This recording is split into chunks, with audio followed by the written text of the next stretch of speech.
Anda saat ini menyimak breaking news, saya Tifal Solesa untuk membawa Anda pada satu informasi yang terbaru datang dari Mahkamah Konstitusi Republik Indonesia yang baru-baru ini sudah mengeluarkan putusan untuk menghapus ambang batas atau presidential threshold minimal 20% kursi DPR atau memperoleh 25% suara sah nasional di pemilu. Sebelumnya sebagai syarat pencalonan presiden dan wakil presiden, MK menyatakan semua partai politik peserta pemilu memiliki kesempatan untuk mengusulkan pasangan calon presiden dan wakil presiden. Untuk Anda yang mengikuti breaking news kali ini, kami juga akan menyampaikan rilis terakhir yang disampaikan oleh Mahkamah Konstitusi Republik Indonesia melalui situs resminya di mkri.id.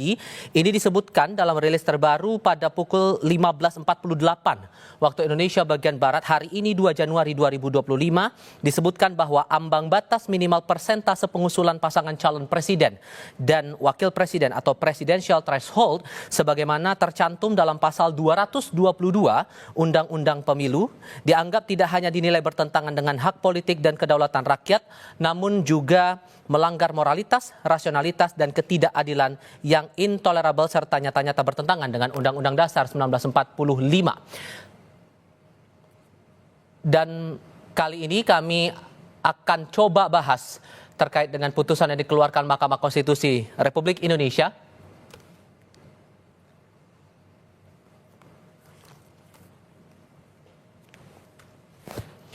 Dan saat ini kami akan coba bahas terkait dengan putusan yang dikeluarkan baru-baru ini oleh Mahkamah Konstitusi Republik Indonesia bersama peneliti Perludem Fadli Ramadhani. Selamat sore Mas Fadli dengan Tifal di studio. Suara saya terdengar ya Mas? Selamat sore Mas. Terdengar Mas, suara terdengar dengan baik. Baik, terima kasih sebelumnya sudah mau meluangkan waktu berbicara bersama Kompas TV kali ini. MK hari ini memutuskan untuk menghapus ambang batas presidensial threshold 20% itu, semua partai peserta pemilu bisa punya peluang mencalonkan capres-cawapresnya. Angin segarkah ini menurut Anda atau ada punya pandangan lain soal ini? Ya, ini putusan yang bisa dikatakan fenomenal dan sudah dinanti cukup panjang ya. Paling tidak oleh banyak publik, masyarakat, mungkin juga sebagian partai politik yang menginginkan kesempatan yang sama bagi semua partai politik peserta pemilu untuk bisa mengajukan pasangan calon presiden dan wakil presiden. Saya meyakini bahwa putusan ini atau kemudian upaya menghapus ketentuan ambang batas minimal kursi atau ambang batas persentase perolehan suara pemilu legislatif sebagai persyaratan bagi partai politik untuk mengusul pasangan calon presiden, itu sudah diajukan bahkan mungkin sejak ketentuan ini pertama kali muncul pada tahun 2004. Dan ini kan semakin tidak relevan karena mulai tahun 2019 yang lalu penyelenggaraan pemilu presiden dan pemilu legislatif dilaksanakan secara serentak. Sehingga tidak relevan lagi hasil pemilu DPR pemilu sebelumnya atau perolehan kursi DPR pada pemilu sebelumnya dijadikan dasar bagi partai politik untuk bisa mengajukan pasangan calon presiden. Nah, dengan putusan ini ke depan, MK sudah bisa memberikan kepastian hukum kepada semua partai politik peserta pemilu, artinya semua partai yang mendaftar menjadi peserta pemilu setelah lolos verifikasi yang nanti dilakukan oleh KPU, untuk pemilu 2029 itu punya hak dan punya kesempatan untuk mengusulkan pasangan calon presiden sendiri. Artinya kalau nanti ada satu partai politik baru misalnya yang tidak punya kursi di DPR, tidak punya perolehan suara pada pemilu sebelumnya, tapi memenuhi syarat menjadi peserta pemilu pada pemilu 2029, dia punya hak untuk mengusulkan pasangan calon presiden tanpa harus bergabung dengan partai politik yang sudah punya kursi atau sudah punya perolehan suara. Jadi ini jelas satu putusan yang sangat patut diapresiasi kepada MK, meskipun baru diputuskan pada hari ini, tapi ini jelas suatu putusan yang memberikan implikasi perbaikan sistem elektoral pada proses pencalonan presiden dan wakil presiden di Indonesia ke depan. kalau membaca dari putusan ini, kemudian alasan-alasan yang didasarkan oleh Hakim Konstitusi, walaupun pada faktanya dalam sidang kali ini ada 2 hakim yang dissenting opinion, berbeda pendapat atas putusan tersebut, bisa dipastikan bahwa nantinya dalam pemilu berikutnya, kalaupun ini akan ditindaklanjuti oleh otoritas pembuat undang-undang, ini tidak akan lagi istilah ada koalisi oposisi yang menguntungkan sebagian pihak tertentu saja, begitu Mas? Bahwa nanti akan ada koalisi atau partai politik bergabung ya untuk bisa mengusung satu pasangan calon itu tetap diberikan kesempatan dan itu diperbolehkan. Bahkan tadi itu juga di-mention secara eksplisit dalam pertimbangan hukum MK. Tetapi penggabungan atau koalisi partai politik untuk mengusung satu pasangan calon presiden itu tidak lagi quote and quote dipaksa dengan persyaratan minimal persentase kursi DPR atau minimal perolehan suara pemilu legislatif. Sekali lagi, tidak lagi dipaksa dengan ketentuan ambang batas pencalonan presiden. Kalau partai politik mau bergabung, mau berkoalisi, mau mengusung satu pasangan calon, itu biarlah terjadi secara alamiah, sesuai dengan konsensus yang dibangun oleh partai politik yang satu dengan partai politik yang lain. Tidak ada yang terkesan dominan, begitu ya? Betul, karena yang terjadi selama ini kan justru sebaliknya. Partai politik yang punya kursi banyak, partai politik yang punya perolehan suara banyak pada pemilu sebelumnya seolah-olah mendominasi proses pencalonan presiden dan bisa mengendalikan arah konstelasi pencalonan presiden. Nah, dengan ketentuan ini, partai politik bisa punya kesempatan mengusung kader sendiri dengan jauh lebih leluasa. Publik pemilih pun bisa mendapatkan calon presiden yang jauh lebih banyak dan jauh lebih beragam. Oke, kita kan inginnya juga memastikan bahwa perjalanan pemilu nanti akan berjalan efektif begitu, efektif, efisien. Dengan tidak adanya ambang batas ini memungkinkan bahwa akan banyak calon yang muncul di publik begitu untuk maju di pemilihan presiden nantinya. Memastikan bahwa efektif, efisien, tokoh-tokoh yang maju punya kualitas yang bisa saling kompetitif satu sama lain begitu. Bagaimana cara bisa memastikan kualitasnya juga bisa bagus begitu, Mas? Satu, itu menjadi kewajiban partai politik untuk melakukan rekrutmen secara baik, secara demokratis, sehingga partai politik sebagai organ demokrasi satu-satunya di Republik ini yang punya otoritas mengusulkan pasangan calon presiden, maka mereka bertugas untuk menemukan figur kader terbaik untuk bisa diusung menjadi calon presiden. Itu pertama. Nah, yang kedua, Mas, ini adalah pemilihan presiden, bukan pemilihan RT, kepala desa, bupati, dan gubernur. Orang yang ingin maju menjadi calon presiden pasti berhitung betul apakah dia secara kapasitas, secara intelektualitas, kapabilitas itu memenuhi kualifikasi menjadi calon presiden di negara sebesar Republik Indonesia ini. Dan partai politik pasti juga akan berhitung sebelum mengusung satu pasangan calon presiden. Jadi jangan membayangkan semua orang akan berbondong-bondong menjadi calon presiden, tidak. Sebanyak-banyaknya calon presiden yang akan bisa muncul dengan ketentuan ambang batas pencalonan presiden yang sudah dinyatakan tidak ada oleh MK karena bertentangan dengan konstitusi, ya jumlahnya nanti akan sejumlah partai politik yang lolos menjadi peserta pemilu saja.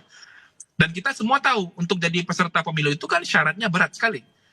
Harus punya kepengurusan di semua provinsi, harus punya syarat keanggotaan di 75% kabupaten kota di setiap provinsi, punya kepengurusan, punya basis organisasi yang baik. Nah, itu tidak mudah. Nah, makanya perbaikannya juga mesti menyeluruh. Partai mesti memperbaiki pola kaderisasi dan rekrutmen politiknya. Kemudian proses verifikasi menjadi peserta pemilu juga sudah sangat ketat. Dan itu sudah dilaksanakan dan mesti dilaksanakan dengan baik. Jangan dimanipulasi lagi seperti pemilu 2024 yang lalu. Nah, ini yang akan memberikan perbaikan yang jauh lebih sistemik ya terhadap proses pencalonan presiden. Dan Anda tadi sudah sempat menyinggung masalah pembelajaran kita di pemilu 2024. Terlepas bahwa putusan ini sepenuhnya pertimbangannya datang dari para hakim konstitusi, tapi Anda merasa hakim konstitusi ini juga mendasarkan putusannya dari pembelajaran dari Pilpres sebelumnya? Pasti. Saya yakin betul bahwa fenomena pencalonan presiden pada tahun 2019 dan tahun 2024 itu mempengaruhi perubahan konfigurasi sikap hakim konstitusi yang ada sekarang. Karena kalau dibandingkan dengan, ini kan bukan permohonan pertama, Mas. Kalau kita lihat permohonan terkait dengan ketentuan ambang batas pencalonan presiden, khususnya pasal 222 Undang-Undang Nomor 7 Tahun 2017 tentang pemilihan umum itu sudah hampir 35 kali diuji ke MK. Nah, kalau sekarang kemudian sikap MK berubah, dengan komposisi hakim yang juga tidak terlalu signifikan berubah, dengan komposisi hakim di tahun 2017, saya yakin bahwa memang refleksi dari hakim konstitusi itu juga berangkat dari fenomena bagaimana pencalonan presiden tahun 2019 dan 2024, ketentuan ambang batas ini telah menyebabkan perkongsian jangka pendek Baik. dan kemudian menghambat kesempatan partai untuk mengusung kadernya sendiri. Oke, tahan dulu di situ, Mas. Sambil kita lanjutkan nanti setelah kita dengar pernyataan dari Hakim Konstitusi dalam sidang hari ini yang memutuskan menghapus ambang batas Pak presidensial untuk pencalonan capres dan calon wakil presiden di Mahkamah Konstitusi. Kita coba simak. Amar putusan mengadili: 1. Mengabulkan permohonan para pemohon untuk seluruhnya. 2. Menyatakan norma pasal 222 Undang-Undang Nomor 7 Tahun 2017 tentang Pemilihan Umum Lembaran Negara Republik Indonesia tahun 2017 Nomor 182 tambahan Lembaran Negara Republik Indonesia Nomor 6109 bertentangan dengan Undang-Undang Dasar Negara Republik Indonesia tahun 1945 dan tidak mempunyai kekuatan hukum mengikat. 3. Memerintahkan pemuatan putusan ini dalam Berita Negara Republik Indonesia sebagaimana mestinya. Mungkin bisa Anda mendapatkan pandangan lagi atas apa yang dibacakan oleh Ketua MK yang menjadi Hakim Konstitusi di sana soal amar putusan tadi. Sejauh mana Anda memaknainya, Mas? Iya, dengan dinyatakannya pasal 222 ketentuan ambang batas pencalonan presiden sebagai ketentuan yang bertentangan dengan konstitusi, itu artinya tidak boleh lagi ada persyaratan persentase kursi dan persentase perolehan suara untuk partai politik mengusulkan pasangan calon presiden. Dan artinya tidak boleh lagi ada ketentuan ambang batas pencalonan presiden untuk pemilu 2029 dan pemilu-pemilu ke depan. Nah, kalau kita baca juga dari pertimbangan-pertimbangan hukum MK tadi di putusan ini, juga dijelaskan pembentuk undang-undang mesti mengatur rekayasa elektoral untuk memastikan tidak hanya ketentuan ambang batas pencalonan presiden yang dihilangkan atau dihapus karena itu dianggap sebagai sebuah ketentuan yang inkonstitusional atau bertentangan dengan konstitusi, tapi juga perlu dipikirkan bagaimana kemudian pencalonan presiden ke depan itu tidak menghadirkan calon tunggal atau kemudian didominasi oleh satu pasangan calon saja.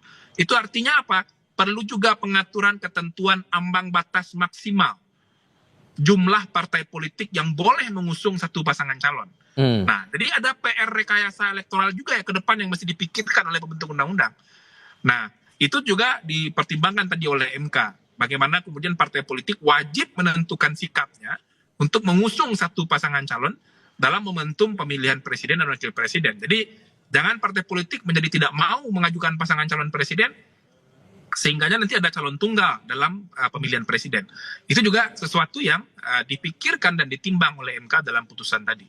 Oke, tapi di sisi lain kami juga mencermati begitu pernyataan dari Ketua Komisi 2 DPR saat ini yang menyatakan bahwa ada rencana untuk membuat omnibus law politik begitu. Dengan merujuk dari putusan ini, Mas, apakah sejauh mana Anda berharap putusan MK ini bisa dielaborasi, bisa ditindaklanjuti oleh DPR, terutama dengan rencananya untuk membuat omnibus law politik itu? Iya, penggabungan ketentuan peraturan perundang-undangan, terutama di level undang-undang, yang berkaitan dengan ketentuan undang-undang penyelenggaraan pemilu, dan bahkan mungkin berkaitan dengan undang-undang partai politik, itu satu gagasan yang menarik untuk didiskusikan. Dan apa yang disampaikan oleh Komisi 2 misalnya, terkait dengan gagasan omnibus atau kodifikasi undang-undang pemilu, itu mesti segera dimulai inisiasinya. Artinya simulasi, pencermatan, pengkajian terhadap sistem penyelenggaraan pemilu ke depan, termasuk salah satunya terkait dengan sistem pencalonan presiden ini, mesti mulai dibahas dari tahun 2025 ini.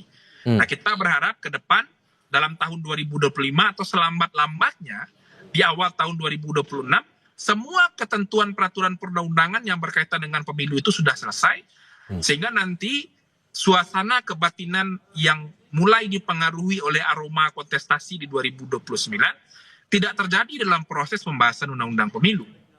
Nah, dan putusan MK ini wajib untuk diakomodasi begitu? Pasti, karena putusan MK kan sifatnya final dan binding. Putusan yang pertama dan terakhir dan wajib untuk ditindaklanjuti oleh pembentuk undang-undang. Oke. Kalau ini kan sudah keluar putusannya begitu, sifatnya final and binding, final dan mengikat. Tapi kalau Anda menangkapnya akan sejauh mana dinamikanya secara politik, membaca dinamika politik sekarang, merujuk dari putusan hari ini akan sedinamis apa berikutnya nanti, Mas? Ya, pro dan kontra pasti terjadi ya. Ada partai politik yang merasa diuntungkan dengan putusan ini. Ada juga partai politik yang mungkin merasa hegemoninya akan terganggu dengan syarat pencalonan presiden tidak lagi menggunakan persentase kursi. Tapi bagi saya itu akan menjadi sebuah proses pembelajaran saja untuk perbaikan kerangka hukum pemilu ke depan. Yang pasti MK sudah memberikan semacam batasan konstitusional bahwa ketentuan ambang batas pencalonan presiden dengan menggunakan persentase kursi dan perolehan suara pemilu legislatif sebelumnya tidak boleh lagi diberlakukan. Bahwa misalnya ada syarat yang jauh lebih ketat untuk partai politik bisa menjadi peserta pemilu, itu mungkin sesuatu hal yang bisa saja diterapkan gitu. Oke. Kita akan coba lanjutkan lagi di segmen berikutnya, mengulas lagi lebih lanjut soal putusan MK ini. Saya harap Anda tetap bersama kami ya Mas ya. Kami akan lanjutkan lagi breaking news sebentar lagi.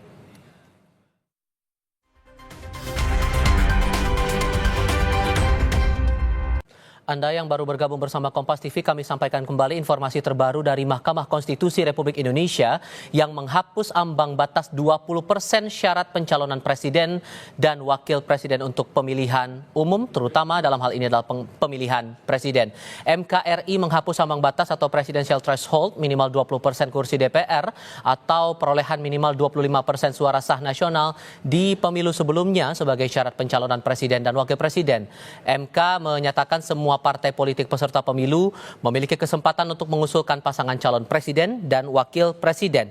Hal ini diputuskan oleh MK menindaklanjuti permohonan uji materi Undang-Undang Pemilu persisnya pada pasal 222 Undang-Undang Pemilu yang mengamanatkan partai politik atau gabungan partai politik harus memiliki syarat minimal 20% jumlah kursi DPR atau 25% minimal suara sah nasional. Dalam putusan yang dibacakan oleh para hakim konstitusi, Suharyanto, saya koreksi maksud saya Soeharto ya selaku ketua MK yang juga memimpin sidang konstitusi hari ini menyampaikan bahwa pengusungan tidak bisa didasarkan pada persentase jumlah kursi di DPR atau suara sah secara nasional.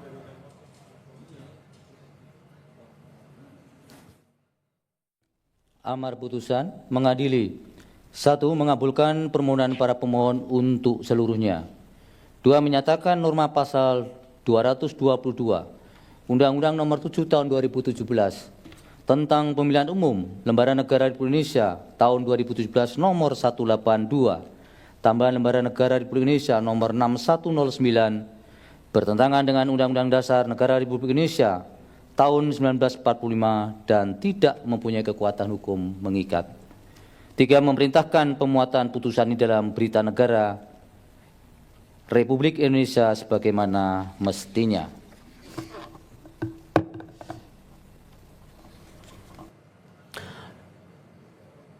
Dalam amar pertimbangan yang disampaikan oleh Hakim Konstitusi dalam sidang di MKRI hari ini disebutkan, ini saya mengutip lagi dari keterangan atau rilis resmi yang disampaikan MK melalui situs resmi mkri.id hari ini 2 Januari 2025 disebutkan ambang batas minimal persentase pengusulan pasangan calon presiden dan wakil presiden atau presidential threshold sebagaimana tercantum dalam pasal 222 Undang-Undang Pemilu tak hanya dinilai bertentangan dengan hak politik dan kedaulatan rakyat, namun juga melanggar moralitas, rasionalitas, dan ketidakadilan yang intolerable, serta nyata-nyata bertentangan dengan Undang-Undang Dasar 1945. Alasan itulah yang kemudian menjadi dasar bagi Mahkamah Konstitusi untuk bergeser dari pendirian dalam putusan-putusan sebelumnya yang berhubungan lagi dengan uji materi terhadap Undang-Undang Pemilu persisnya yang menentukan atau mensyaratkan adanya ambang batas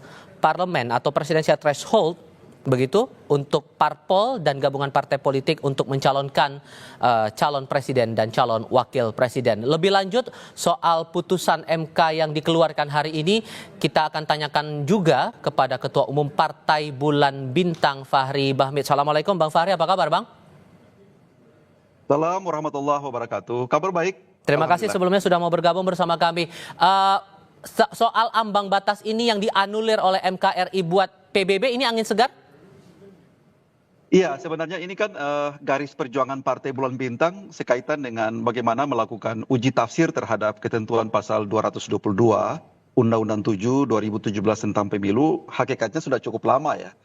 Ini PBB sendiri mengajukan beberapa kali sebenarnya judicial review sekaitan dengan ini. Jadi kalau mau dihitung dari grafiknya, perkara ini sedang Mahkamah Konstitusi mengadili perkara yang berkaitan dengan objektum litis ya, ketentuan pasal 222 itu sudah 32 kali sebenarnya.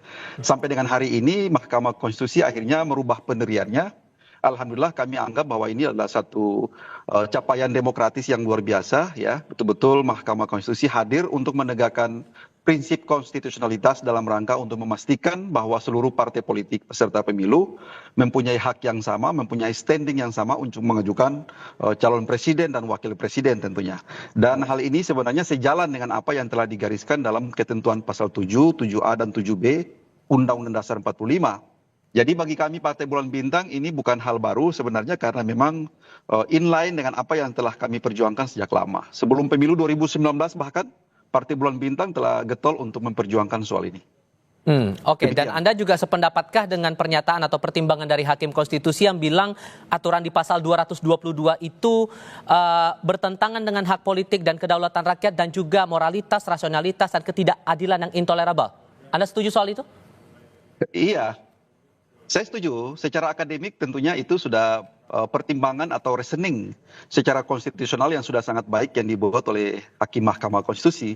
Saya juga sudah ikut membaca secara cermat ya putusan dalam perkara 62 2024 itu sangat baik dan seluruh pertimbangannya itu memang telah sejalan dengan apa yang selama ini telah kita perjuangkan secara bersama-sama tentunya. Bahwa memang jika terdapat pelanggaran-pelanggaran yang sifatnya intolerable, maka Mahkamah Konstitusi sebagai the guardian of the Constitution, sebagai the sole interpreter of the Constitution punya hak konstitusional untuk menyatakan bahwa norma bagian pasal ayat tertentu daripada undang-undang yang menjadi objek gugatan itu atau objek perselisihan itu dibatalkan atau dinyatakan inkonstitusional, baik secara mutlak maupun secara bersyarat tentunya. Kami sejalan dengan argumentasi itu, Mas. Oke, tapi kalau dari PBB sendiri sebetulnya Bang Fahri, karena Anda bersama dengan partai juga sudah mengajukan ini berkali-kali ke MK, apa ganjalan yang cukup terasa berat menurut PBB dengan adanya ambang batas parlemen ini selama pelaksanaan pemilu belakangan ini?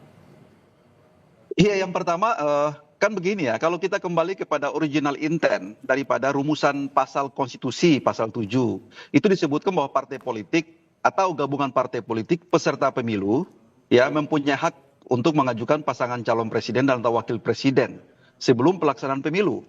Jadi kalau partai-partai politik itu yang mempunyai titel atau genus sebagai peserta pemilu, pada hakikatnya punya standing yang sama untuk mengajukan pasangan calon presiden atau wakil presiden, baik melalui sendiri-sendiri ataupun melalui gabungan koalisi partai politik tertentu.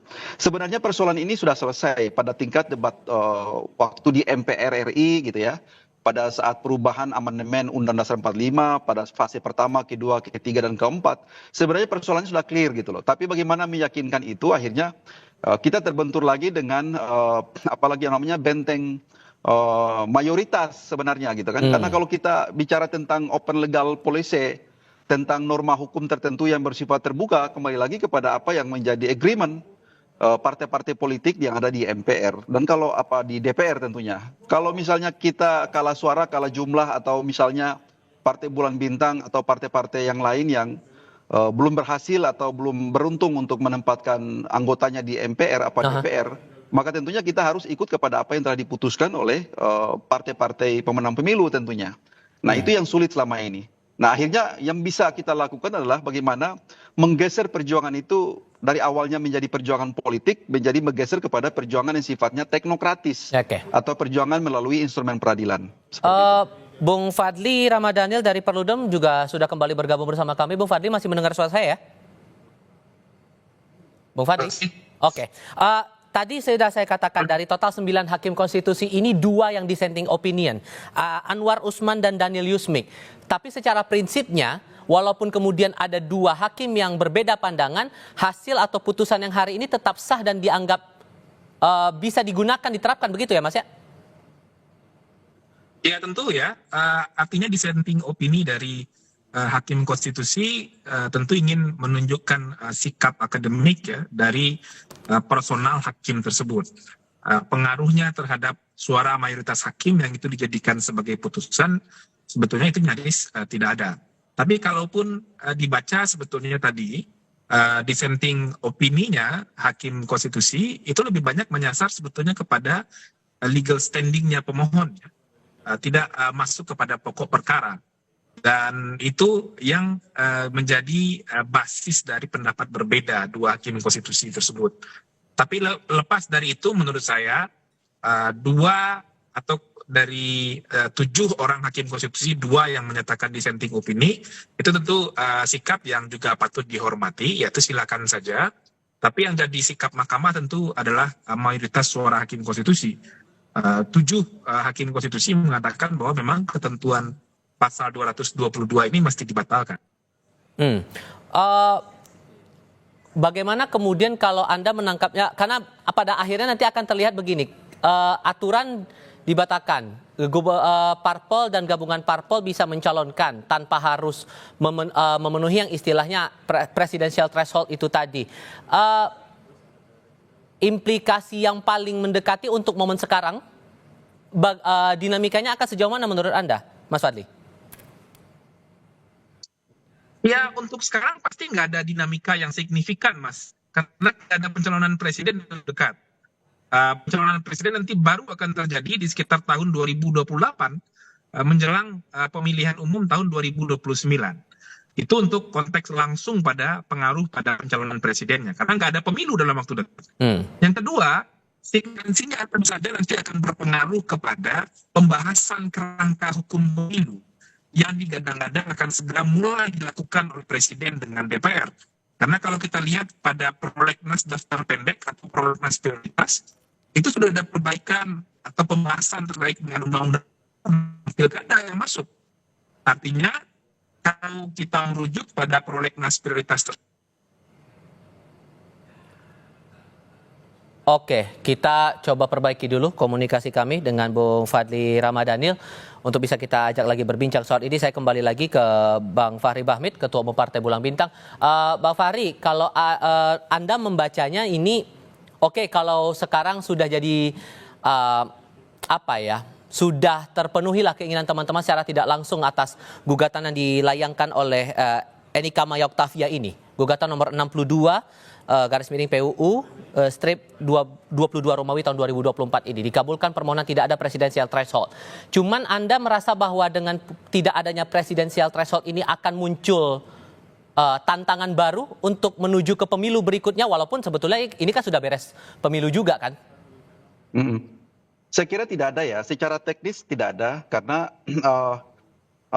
implikasi selanjutnya adalah bagaimana agar putusan Mahkamah Konstitusi 62 itu nanti ditindaklanjuti dengan payung hukum berupa amandemen terhadap Undang-Undang 7 2017 tentang pemilu.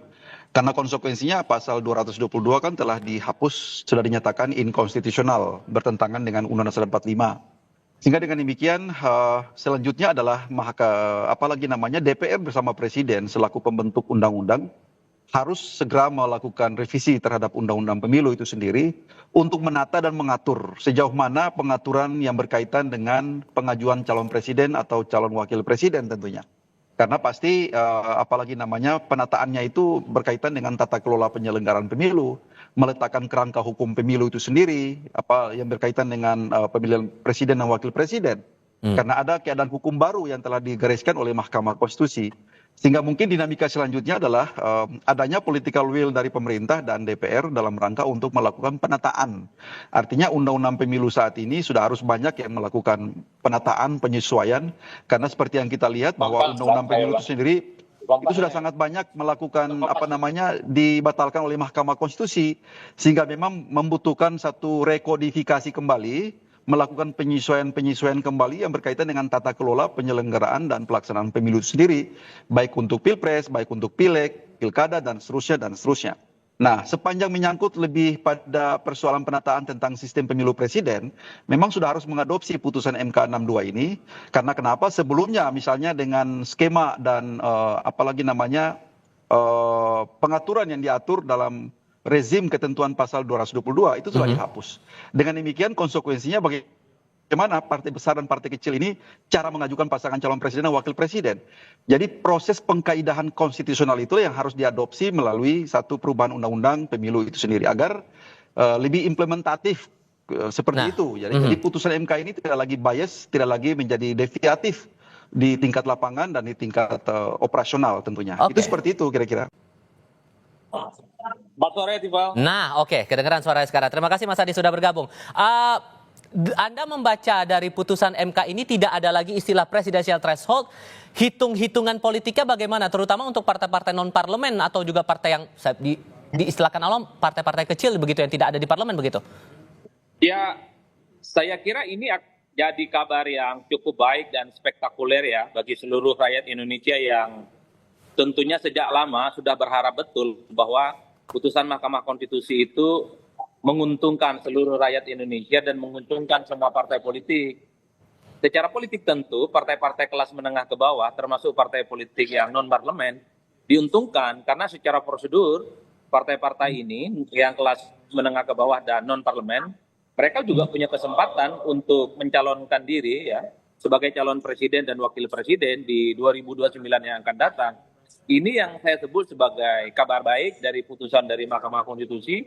Itu artinya memang putusan Mahkamah Konstitusi mencerminkan kehendak demokrasi, mencerminkan kehendak seluruh rakyat Indonesia, supaya di pemilu-pemilu yang akan datang, begitu banyak calon-calon anak-anak bangsa yang potensial untuk menjadi pemimpin, punya kesempatan yang sama untuk bertanding. Jadi saya kira di situ memang substansinya Mas Tifal. Dan putusan semacam ini sebenarnya sejak lama ditunggu. Dan kita sangat layak untuk mengapresiasi kepada pihak-pihak kelompok aktivis dan pegiat demokrasi yang sudah berpuluh-puluh tahun lamanya mengadakan judicial review, menggugat ke Mahkamah Konstitusi, ditolak, dibatalkan, ditolak, dibatalkan.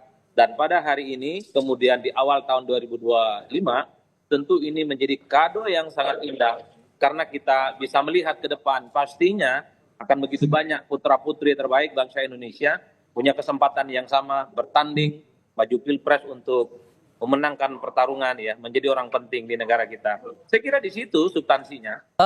Oke bahwa semua pihak, semua partai tanpa terkecuali punya kesempatan untuk mencalonkan capres-cawapresnya. Tapi kan politik juga berhubungan dengan negosiasi dan meningkatkan nilai tawar agar publik pun juga menaruh atensi kepada mereka. Apakah ini tidak akan jadi tantangan tersendiri, Mas?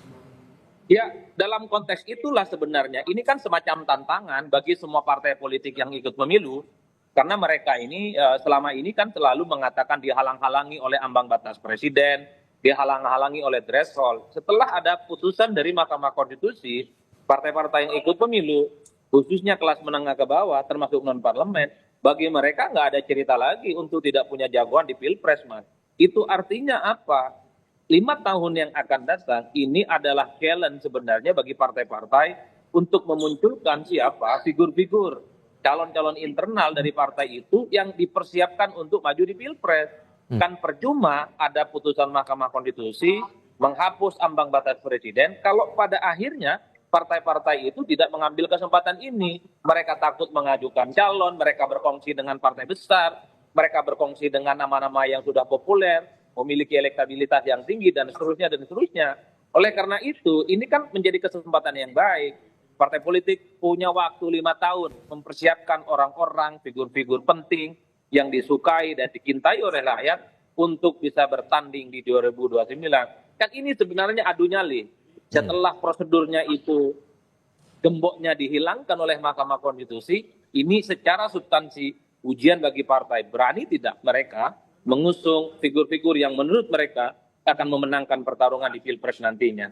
Oke, Bung Fadil sudah bergabung bersama kami ya? Iya, sudah. Oke, Bung Fadil, kalau Anda menangkapnya juga sama bahwa membangun nilai tawar baru, negosiasi politik yang baru juga akan jadi tantangan tersendiri buat partai-partai non-parlemen untuk bisa mencalonkan capres-cawapres ya? Ya, bagi saya sih tentu PR lebih besar sekarang bagi teman-teman di partai politik, ini ada Bang Fahri, adalah soal bagaimana membangun upaya untuk menghadirkan figur kepemimpinan politik nasional ke depan ya. Karena kalau kita bicara hambatan ambang batas persentase kursi sekarang itu sudah tidak ada dan ini penting untuk menjadi percepatan bagi teman-teman partai melakukan rekrutmen politik, mempersiapkan kader terbaik untuk menjadi calon pemimpin nasional ke depan. Bahwa nanti misalnya partai merasa untuk efektivitas atau kemudian ada kesamaan platform atau ada kesamaan ide dan program sehingga mereka bergabung untuk mengusung satu pasangan calon, 2 atau 3 partai politik, itu tidak apa-apa. Karena itu sesuatu yang alamiah yang bisa dilakukan oleh partai tanpa sekali lagi quote and quote dipaksa dengan adanya ketentuan ambang batas pencalonan presiden. Jadi nanti dengan putusan ini ke depan partai mau bergabung atau tidak bergabung itu adalah pilihan mandiri partai dan tidak dipaksa dengan ketentuan ambang batas pencalonan presiden. Ini yang kita kehendaki. Dan pelan-pelan nanti ke depan partai pasti akan sangat rasional, pasti akan sangat kalkulatif.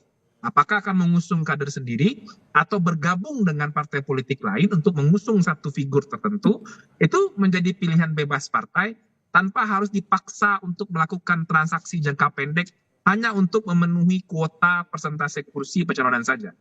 Jadi Oke. ke depan kita akan melihat fenomena itu menurut saya. Oke, Kak, bahwa ini putusan baru keluar, Bang Fahri, tapi sudahkah ada penerawangan dalam tanda kutip, kayaknya ini kita bisa mengusung kader kita sendiri nih buat maju di Pilpres berikutnya. Sudahkah ada ancang-ancang ke arah sana nih, Bang Fahri?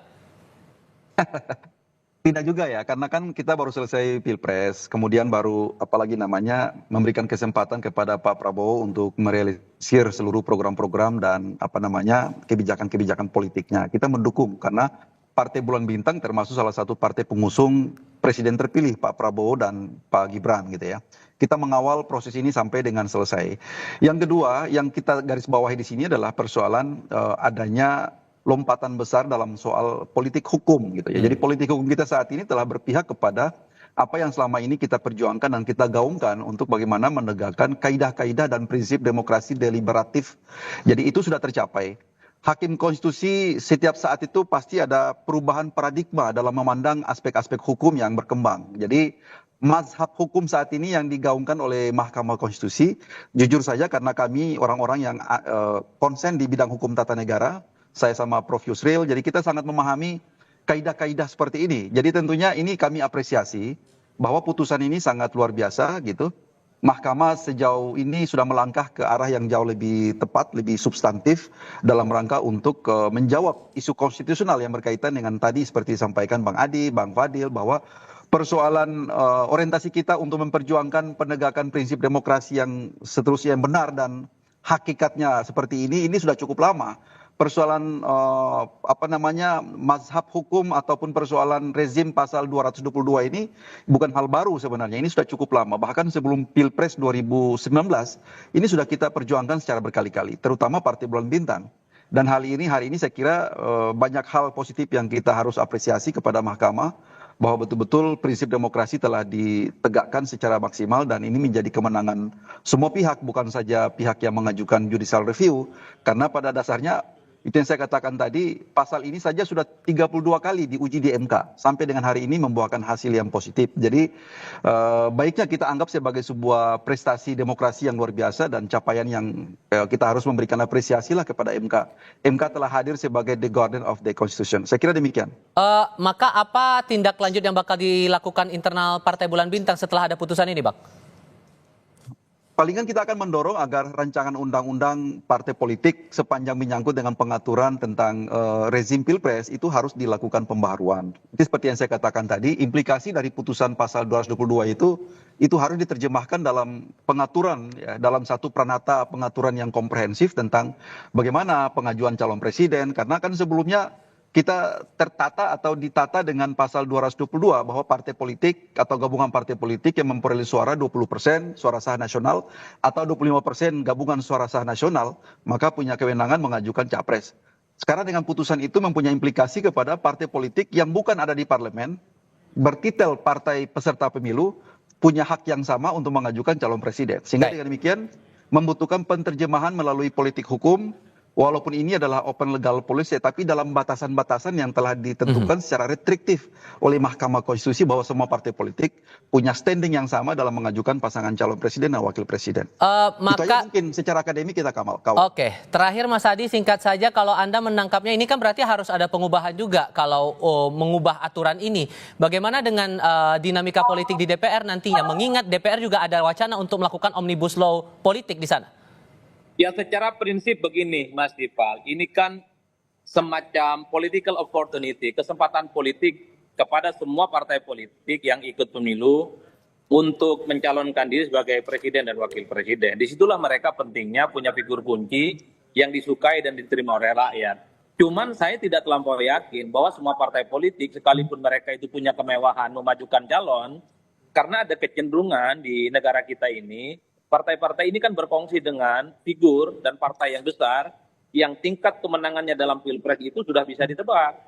Betul misalnya seperti PBB, kemudian Partai Umat, Partai Gelora, mereka ini punya kesempatan mengajukan calon presiden dan wakil presiden nantinya di 2029, tapi karena tidak memiliki figur kunci, tidak punya jagoan yang popularitas dan elektabilitasnya tinggi, sekalipun punya kesempatan, mereka itu jauh lebih berkongsi misalnya dengan Prabowo, dengan Gibran, dengan Anies, ataupun calon-calon lain yang secara prediktif akan memenangkan pertarungan pilpres. Oleh karena itu bagi saya sebenarnya dua hal. Kita layak menyambut baik dari putusan Mahkamah Konstitusi karena secara prosedur semua partai boleh mencalonkan diri. Cuman saya tidak terlampau yakin partai-partai ini akan berani mengusung calon internal mereka atau siapapun yang diusung oleh partai yang ikut dalam pemilu. Karenanya kalau mau jujur sebenarnya sebagai bentuk apresiasi terhadap Mahkamah Konstitusi, partai-partai yang ikut pemilu mestinya maju mencalonkan diri sebagai calon presiden dan wakil presiden. Seperti Bang Fahri ini, majukan Bang. Ada Pak Yusril di situ, ada Bang Fahri.